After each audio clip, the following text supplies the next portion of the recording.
अस्सलाम वालेकुम। First year biology chapter number 1 cell structure and functions का, और इस वीडियो लेक्चर के अंदर हम गोल्जी कम्प्लेक्स को पढ़ने जा रहे हैं। तो स्टार्ट करते हैं गोल्जी कम्प्लेक्स की आउटलाइन से। तो हमने गोल्जी कम्प्लेक्स को सबसे पहले डिफ़ाइन करना है। डिफ़ाइन करने के बाद हमने इसकी डिस्कवरी को डिस्कस करेंगे। अदर नेम्स तीसरी हेडिंग होगी। नंबर 4 के ऊपर स्ट्रक्चर की बात करेंगे। नंबर 5 डायग्राम, और नंबर 6 जो है उसके फंक्शंस। फंक्शंस के अंदर फिर 5 सब हेडिंग्स हैं। प्रोसेसिंग एंड मॉडिफिकेशन है, transport, formation of organelles, formation of conjugated molecules, और फिर role in cell wall synthesis. तो फंक्शंस में 5 सब हेडिंग्स, 5 फंक्शंस। तो चलें स्टार्ट लेते हैं सबसे पहले गोल्जी कम्प्लेक्स की डेफिनेशन से। तो गोल्जी कम्प्लेक्स को डिफाइन किया जाता है कुछ इस तरह से।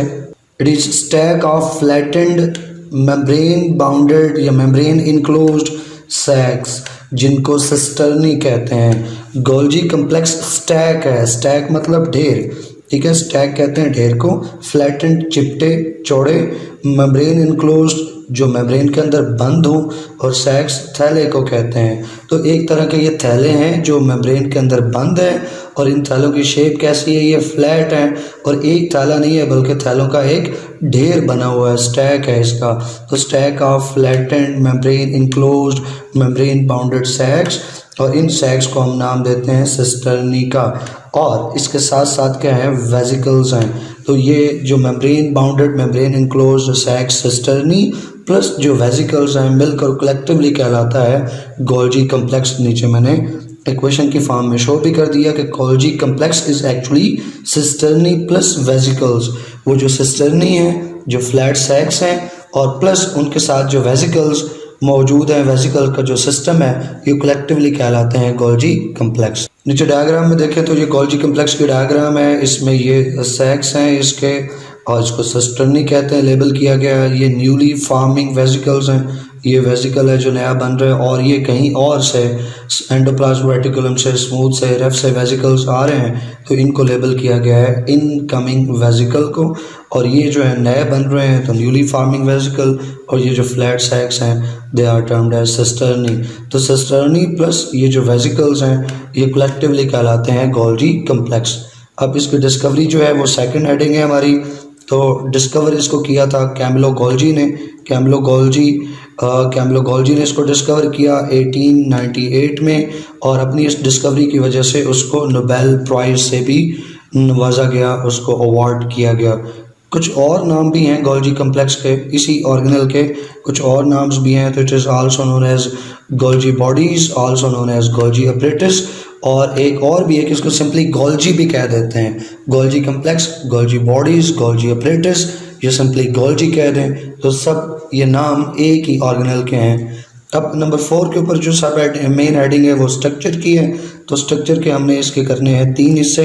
सबसे पहले जनरल बात कर लेते हैं कि गोल्जी कम्प्लेक्स जो है वो जनरली किन चीज़ों से बना है। तो जैसे ऊपर हमने बात की कि Golgi complex membrane bounded cisternae से बना हुआ जो फ्लैट सैक्स हैं, और इसके साथ साथ गोल्जी वेसिकल्स वो जो इनकमिंग और फिर आउटगोइंग वेसिकल्स हैं, वो वेसिकल्स का सिस्टम, और प्लस ये सिस्टर्नी कलेक्टिवली क्या बना रहे हैं, गोल्जी कम्प्लेक्स। गोल्जी कम्प्लेक्स के स्ट्रक्चर को 3 सब हेडिंग में मैंने डिवाइड कर दिया है। पहली सब हेडिंग सिस्टर्नी की है। तो जैसे ऊपर हम ऑलरेडी डिफाइन कर चुके कि सिस्टर्नी जो है ये स्टैक्स हैं। स्टैक यानी ढेर, किन के, फ्लैटेंड सैक्स, चिपटे थैलों के। और जब गोल्जी कम्प्लेक्स खुद बन रहा होता है तो सबसे पहले एक सेंट्रल स्टैक बनता है, दरमियान में एक स्टैक बनता है सिस्टर्नी का, और उसको सेंट्रल सिस्टर्नी आप कह सकते हैं। फिर उसके आसपास, उसके अराउंड दूसरे स्टैक्स फॉर्म होते हैं, मज़ीद सिस्टर्नी फॉर्म होते हैं। तो ओवरऑल गोल्जी कम्प्लेक्स का स्ट्रक्चर जो है वो बनता है। डायग्राम में देखें, मैं अगर आपको यहाँ पे दिखाऊं तो अगर ये सेंट्रल स्टैक है तो इसके बाहर और स्टैक्स जो हैं वो दोनों तरफ इसके सराउंडिंग में बनते जाएंगे। तो ओवरऑल जो है फिर उससे गोल्जी वेसिकल्स निकाल दें तो एक गोल्जी कम्प्लेक्स का स्ट्रक्चर फॉर्म होता है। लेकिन सबसे पहले एक सेंट्रल स्टैक जो है वो फॉर्म होगा, और उस सेंट्रल स्टैक के सराउंडिंग में, अराउंड में बाकी जो सिस्टर्नी है वो फॉर्म होंगे। तो फिर ओवरऑल एक गोल्जी कम्प्लेक्स का स्ट्रक्चर अपीयर होगा। और इस तरह से जो गोल्जी कम्प्लेक्स है उसके 2 फेस बन जाते हैं, और उन 2 फेसेस को हम मुख्तलिफ नाम देते हैं। जैसे तीसरे पॉइंट में लिखा है देयर आर 2 फेसेस या 2 साइड्स ऑफ द सिस्टर्नी। एक फेज़ जो है वो सिस फेज़ कहलाता है और एक फेज़ जो है उसको हम ट्रांस फेज़ कहते हैं, सिस फेज़ और ट्रांस फेज़। सिस जो है वो एक तरह का इंटरिंग फेज़ है, इंट्रेंस है ये, और जो ट्रांस फेज़ है ये एग्जिट फेज़ है। अब इनको हमने डिफ्रेंशिएट करना है तो अलग अलग लिखने के बजाय मैंने इनको आमने सामने लिख दिया ताकि इनका कंपैरिजन हो जाए, डिफरेंस हो जाए और फिर साथ ये दोनों अलग अलग से भी आपको क्लियर हो जाए। तो सिस फेज़ जो है ये आउटर फेज़ है गोल्जी कम्प्लेक्स का, ये सिस्टर्नी का, और जो इनर ट्रांस फेज़ है ये इनर साइड है। और फिर सिस की जो शेप है ये कन्वेक्स लाइक होता है, कन्वेक्स शेप है, और जो ट्रांस साइड है ये कनकेव शेप की होती है। जो सिस है ये वो एरिया है, ये वो साइड है जहाँ वेसिकल्स आते हैं स्मूथ एंडोप्लाज्म रेटिकुलम से और यहाँ पे सिस फेस के साथ वो फ्यूज़ होते हैं। रफ एंडोप्लाज्म रेटिकुलम से वो सब्सटेंस स्मूथ एंडोप्लाज्म रेटिकुलम के मिला और स्मूथ एंडोप्लाज्म रेटिकुलम से वो वेसिकल की फॉर्म में निकला और वो पहुंचा गोल्जी कम्प्लेक्स की सिस फॉर्म, और सिस फॉर्म के साथ वो वेसिकल जो एंडोप्लाज्म रेटिकुलम से आ रहा था वो सिस फॉर्म के साथ फ्यूज़ हो जाएगा। जबकि दूसरी तरफ देखें तो जो ट्रांस फेस है यहाँ वेसिकल फ्यूज नहीं होते ये, बल्कि यहाँ वेसिकल सेपरेट होते हैं। यहाँ ट्रांस फेस में वेसिकल बनकर ट्रांस फेस से वेसिकल्स फिर आगे दूर इससे आगे के जाते हैं, ट्रांसपोर्ट उनको करना होता है। तो यहाँ पे ट्रांस फेस पे वेसिकल्स बन रहे हैं, सेपरेट हो रहे हैं, जबकि सिस फेस में हमने देखा कि यहाँ वेसिकल जो है फ्यूज होते हैं और ट्रांस में वेसिकल्स जो है वो फॉर्म होकर सेपरेट होते हैं। फिर सिस फेज के लिए अगला पॉइंट है कि यहाँ चूँकि वेसिकल्स फ्यूज़ हो रहे हैं तो हम कह सकते हैं कि ये वो फेज़ है जहाँ न्यू सिस्टर्नी कॉन्स्टेंटली फॉर्म हो रहे होते हैं। सिस फेज में न्यू सिस्टर्नी की फॉर्मेशन हो रही होती है क्योंकि यहाँ कॉन्स्टेंटली रेगुलरली वेसिकल्स आकर यहाँ कंबाइन हो रहे हैं, फ्यूज़ हो रहे हैं। जबकि जो ट्रांस फेज है यहाँ से चूँकि वेसिकल डिपार्च करते हैं, सेपरेट होते हैं, तो हम कह सकते हैं कि ये वो फेज़ है जहाँ सिस्टर्नी ब्रेक होते हैं इनटू वेसिकल्स। और लास्ट का जो पॉइंट है सिस फेज पे चूँकि वेसिकल्स फ्यूज़ हो रहे हैं, सिस्टर्नी बन रहे हैं, तो it can be called as forming phase. और जो ट्रांस फेज है यहाँ हम इसको कह सकते हैं इट इज़ मैच्योरिंग फेज या मैच्योर फेज, क्योंकि जिस केमिकल ने भी गोल्जी वेसिकल में इंटर होना है वो सिस फेज से इंटर होगा। गोल्जी वेसिकल के अंदर डिफरेंट कंपार्टमेंट्स हैं, तो अपने एक स्पेसिफिक कंपार्टमेंट में उस मॉलिक्यूल की, उस सब्सटेंस की प्रोसेसिंग होनी है, मॉडिफिकेशन होनी है, सॉर्टिंग होनी है, जो भी उसके साथ होना है वो मॉडिफिकेशन होने के बाद वो मॉलिक्यूल अंदर से, इनर से, जो गोल्जी कम्प्लेक्स का इनर है वहाँ से अब ट्रांस फेज में पहुँचेगा और ट्रांस फेज से in the form of a vesicle वो complex, in the form of a vesicle वो सब्सटेंस गोल्जी कम्प्लेक्स से निकल जाएगा और आगे सेल के अंदर, ये सेल से बाहर उस सब्सटेंस को ट्रांसपोर्ट कर दिया जाएगा। तो ये डिफरेंस है सिस और ट्रांस फेज में। नेक्स्ट हम देखें तो अगली जो एडिंग है, सब एडिंग है, वो गोल्जी वेसिकल्स हैं, क्योंकि मैंने आपको बताया कि जो गोल्जी कम्प्लेक्स है उसके हमने 3 सब हेडिंग की हैं। गोल्जी कम्प्लेक्स में एक मेन चीज़ सिस्टर्नी और दूसरा उनसे बनने वाले गोल्जी वेसिकल्स हैं।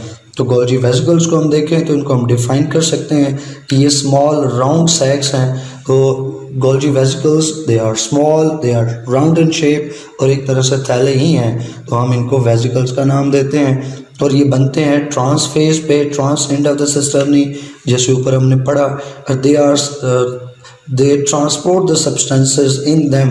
इन गोल्जी वेसिकल्स के अंदर जो सब्सटेंस मौजूद है, प्रोसेस्ड मॉडिफाइड सब्सटेंस, उनको ट्रांसपोर्ट करने का काम करते हैं ये गोल्जी वेसिकल्स। वो ट्रांसपोर्ट सेल के अंदर भी हो सकती है, वो ट्रांसपोर्ट सेल से बाहर भी हो सकती है। नेक्स्ट में ये भी हो सकता है कि वो जो गोल्जी वेसिकल बने हैं वो ट्रांसपोर्ट ना हो सेल के अंदर, ये सेल के बाहर, बल्कि वो अलग इंडिपेंडेंट एक स्ट्रक्चर के तौर पे साइटोप्लाज्म में एग्जिस्ट करें। इन दैट केस हम कहेंगे कि वो जो वेसिकल है वो एक्ट कर रहा है एज एन ऑर्गेनल, वो ऑर्गेनेलिस के तौर पे काम कर सकता है। मिसाल के तौर पर जो लाइसोसोम्स हैं ये गोल्जी कम्प्लेक्स बनाता है। जो लाइसोसोम्स हैं they are derived from the Golgi complex in the form of Golgi vesicles.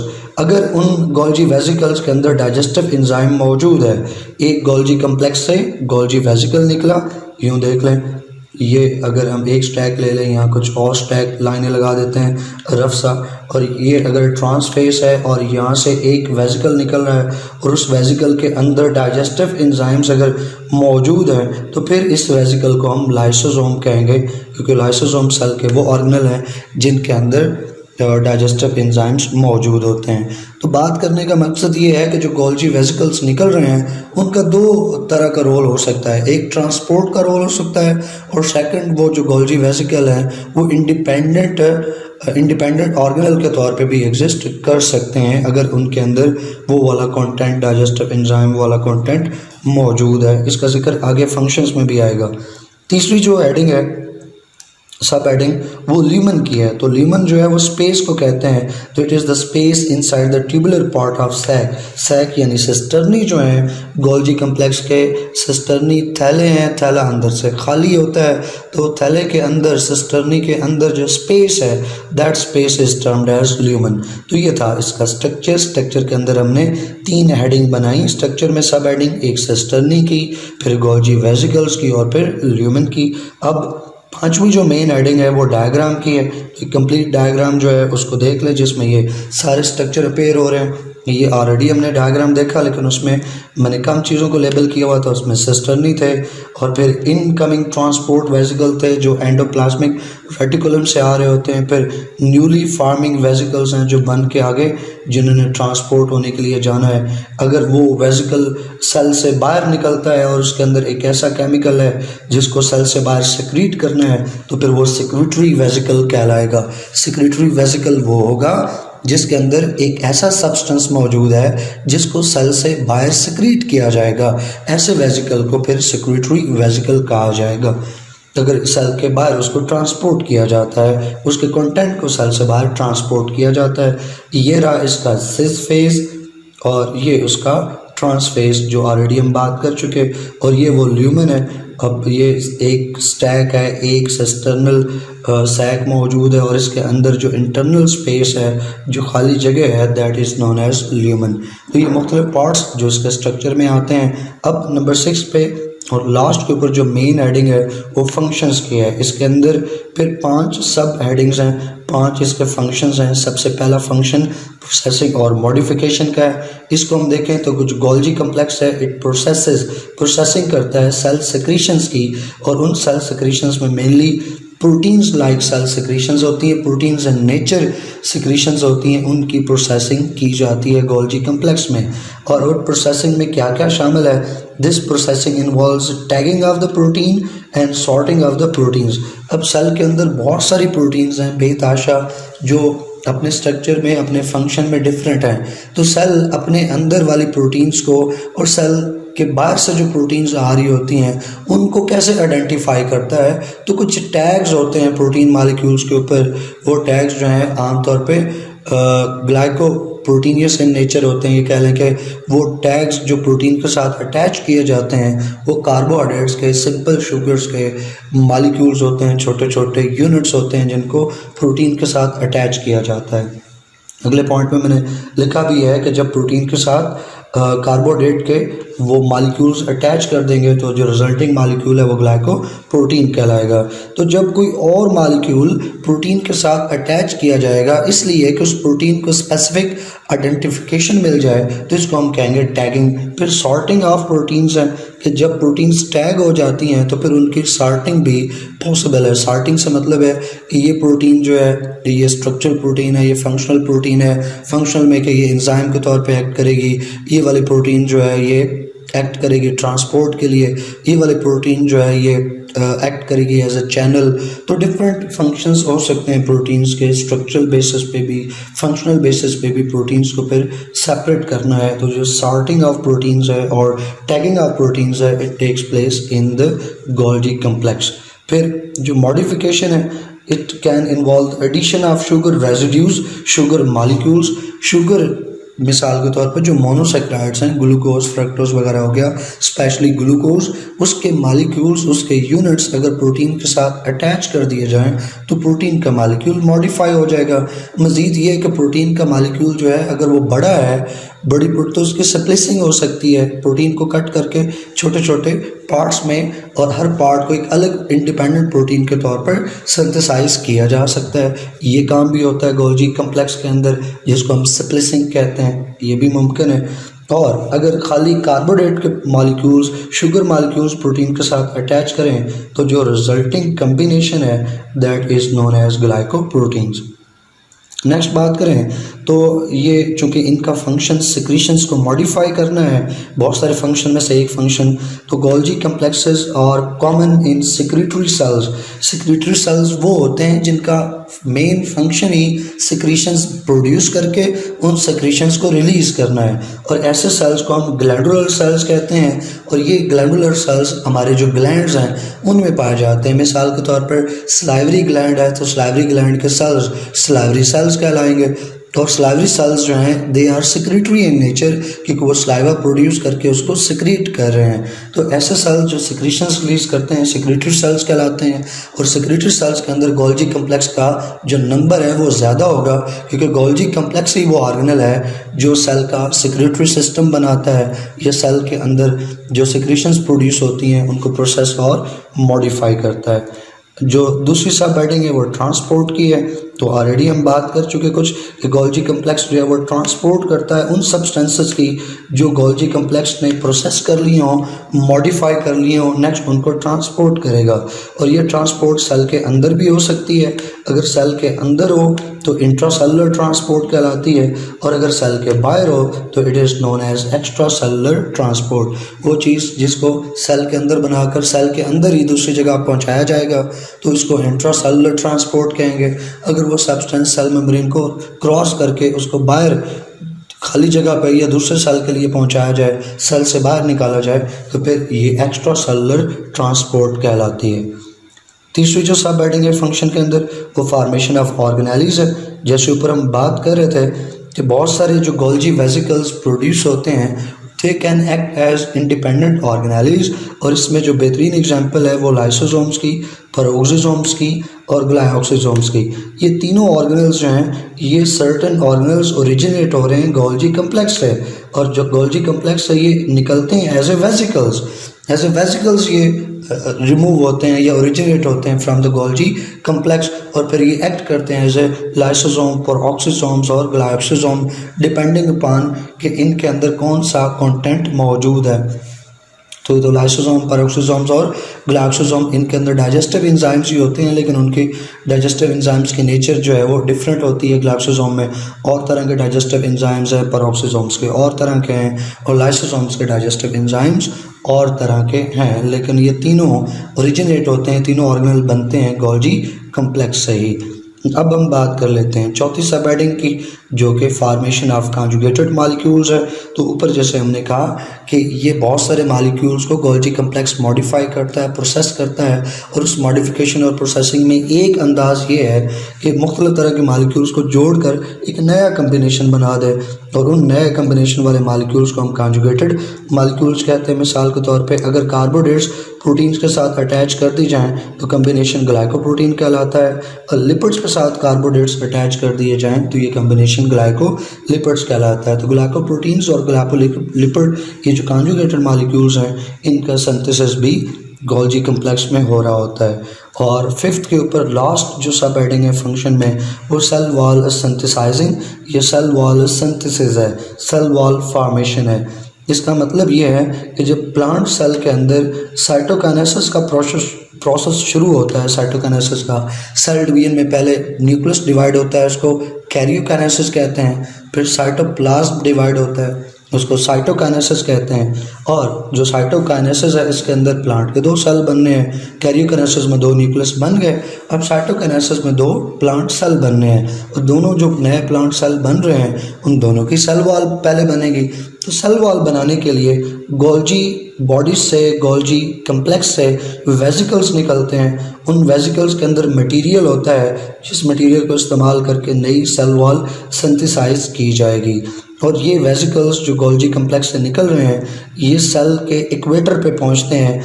Equator वो एरिया है सेल का जहाँ के ऊपर माइटोटिक प्लेट बनती है। पहला इसको यूँ देख लें कि कैरियोकाइनेसिस का पहला जो फेज़ है वो प्रोफेज कहलाता है, दूसरा फेज़ मेटाफेज कहलाता है।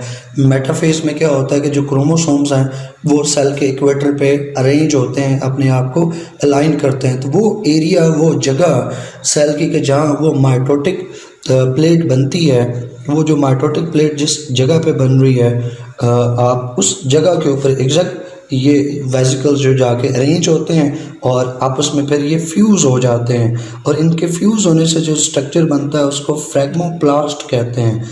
ये 9th के अंदर चैप्टर नंबर 5 में आपने पढ़ा। ये जो फ्रैगमोप्लास्ट है, इससे फिर आगे नई सेल वॉल बन जाती है। तो इस तरह से जो गोल्जी कम्प्लेक्स है ये प्लांट सेल के अंदर सेल वॉल सिंथेसिस में और एक तरह से सेल की डिवीजन में भी हेल्प आउट करता है। तो ये तो रहा आज का टॉपिक गोल्जी कम्प्लेक्स का, उसका स्ट्रक्चर, फंक्शन, डिस्कवरी, नेम्स वगैरह, डायग्राम, ये सब कुछ हमने देखा। अगर आपने चैनल को सब्सक्राइब नहीं किया तो सब्सक्राइब करें, वीडियोस को अपने फ्रेंड्स और फेलोज के साथ शेयर करें। इंशाल्लाह नेक्स्ट वीडियो में नेक्स्ट टॉपिक के साथ आएंगे। तब तक के लिए अल्लाह हाफिज़।